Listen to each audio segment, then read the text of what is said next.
Ayan, mga kaibigan, mga kalagalag, subscribers, and followers. Luto na po yung ating adas. Ito po yung sausawan ng tamis. Yung tamis po ay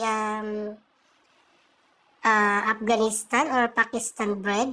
Yung malapad po kasi nga lapad po ng bilao. Ito po yung sausawan niya, yung adas. Ito po ay gawa sa fava beans na nilahukan po ng kamatis, sibuyas, long green chili, at coriander leaves. Tara, samahan niyo po ako mag-almusal, mga kaibigan.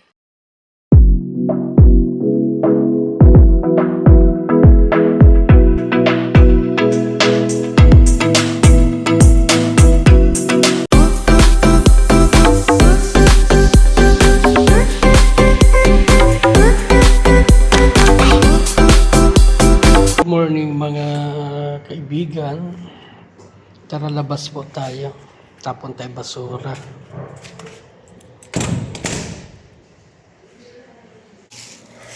Namiss ko itong matarik na hagdan na to kahit papaano.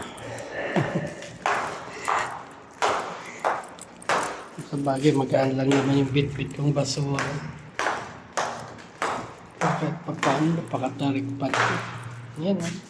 Dire-diretso pa ako. Alala ko tuloy bagong lipat kami dito. Maghahabulan yung mga Nepali. Yung isa para di maabutan, tumakbo pa baba. Dire-diretso siya mula dun sa taas. Nakakaawa kaya lang yung bang ano nila yung masasabi mo doon yung kakulangan nila ng pag-iisip sa pwedeng mangyari. Buti hindi nabagok yung ulo eh.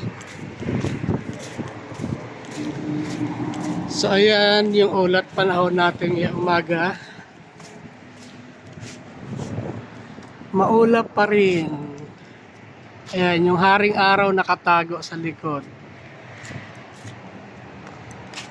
At parang winter na naman mga kaibigan. Bumalik yung lamig. Parang gusto ko uling mag-jacket. Malamig yung hangin. Tapos yung ano, yung panahon na yun. Oh. Maulap. Yan siya oh. Maulap yung aming kapaligiran. Yung aming kalangitan pala, sorry. Yan, si Haring Araw nakatago sa likod. Tapon muna tayo ng basura, guys. 1, 2, 3. Dahil langaw. Pupunta ako sa ano, may tindahan daw dito ng tamis. Yung malapad na tinapay. Bibili ako tapos gagawa ako nung sausawan na ano, Paul Midamis. Holiday na holiday pero napatahimik ng paligid. Di ko alam kung nasaan yung bilihan ng tamis dito kasi bago lang yun eh. Yan, may bilihan ng manok, ng karne ng tupa, ng restaurant, may pagupitan. Hindi ko alam kung nasaan dito yung bilihan ng ano. Hanapin ko pa nga. Dito yata yun sa building number 4. May malaking restaurant dito oh. Tanong ko kung may tamis sila. Ito yung Pakistani restaurant. Maraming nakapila, ayan oh. Meron sila rito kabsa. Ngayon busy sila. May gumagawa ng parota, may gumagawa ng tamis. Ayan, tamis. Kaya nila ng tamis oh, pag sineserve sa mesa. At ayun ang paggawa ng parota. Ayan naman po yung tamis, ayan. Ito yung sa akin. Malalaki siya. So, ayan, nakabili na ako ng tamis. 1 real lang siya. Malaki siya, malata. Thank you. Ayan, dito yung bilihan ng tamis. Ayan po. Yung Pakistani restaurant. Tara, magluto tayo ng palmidamis. Ipapartner ko dito sa aking tamis. So, ayan, ready na yung sangkap ng ating palmidamis. Meron pa ako dito yung cilantro or coriander pala. Lalagyan ko ng sili para medyo manghang ang ating tomato at ang ating white onion. Tara, simulan na natin ang pagluluto ng palmidamis. Saan ba yung ating fowl? O ito, nandito. Ating palmidamis. Yan po. Ready to eat na siya pero iinitin po natin. Lalagyan natin ng gulay. Tara, samahan niyo po maganda. So, ayan, everything ay handa. Nakahanda na po lahat. Ang ating kamatis, ang ating palmidamis na drain na, ating white onion. Nagdagdag po ako ng green chili at saka coriander leaves.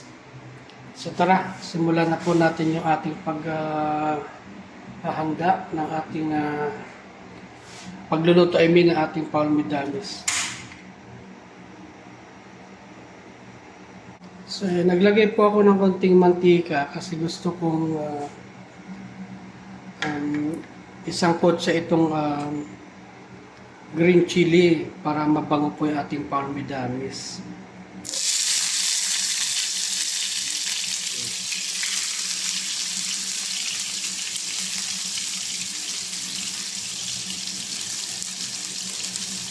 At ang ating coriander stem.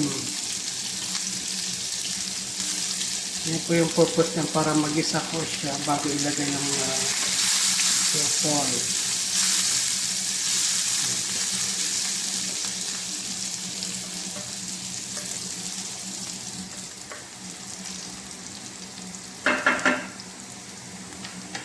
Lagay naman po natin yung ating foil.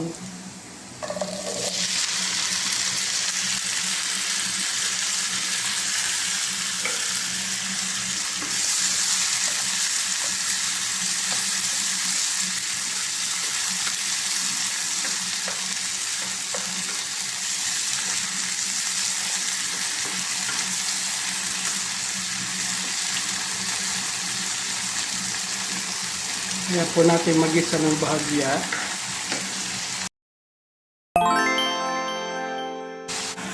So, ayan po.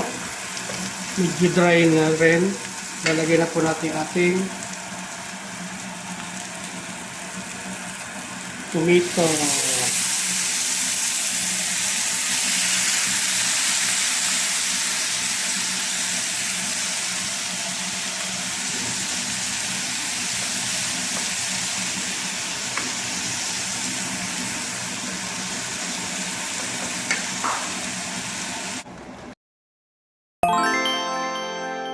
So, ayan po dahil na ni ating kamatis. Naluto na. Ilalagay na po natin ating white onion. Dinamihan ko na po ito kasi gusto ko hanggang mamayang hapon makapagpalaman din ako sa isang tinapay ko. May sliced bread po kasi ako doon. So, yun po.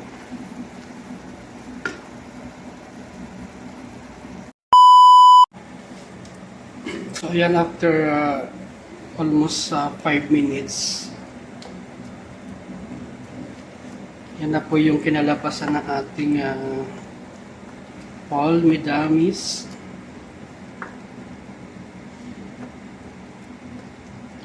For bread dressing. Lalagay na po natin yung ating coriander leaves. Yan po.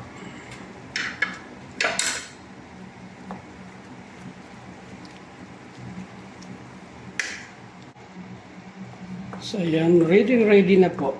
Pwede na po nating patayin ang ating apoy. Nilakasan ko lang ng bagya para yung natitira pang mga sabaw ng kamatis ay matuyo, maiga ba. Ayan. So ayan na po mga kaibigan, ang ating Paul Midamis. So ayan na po, nakahanda na po sa ating mesa yung aking nilutong Paul Midamis or fava beans. Dipping po siya nitong tinapay na akong tawagin ay tamis. Ito po ay yung pagkain po ng mga Pakistan or Afghanistan. Yan po yung tamis. Hinati ko lang po yung isa na sa plastic pa. Kasi buong malaki po yan. Yung kalahati tinago ko para mamayang hapon. So yan po. Ang partner po niya ay coffee with creamer. Tara, samahan niyo po akong mag-almusal ng tamis with Paul Midamis. Tara, let's. Arat na. Lapang na. Tara, mag-almusal na po tayo. Tikman na po natin yung aking nilutong Paul Midamis. Ang partner po niya ay coffee with creamer. Tara, kain po tayo.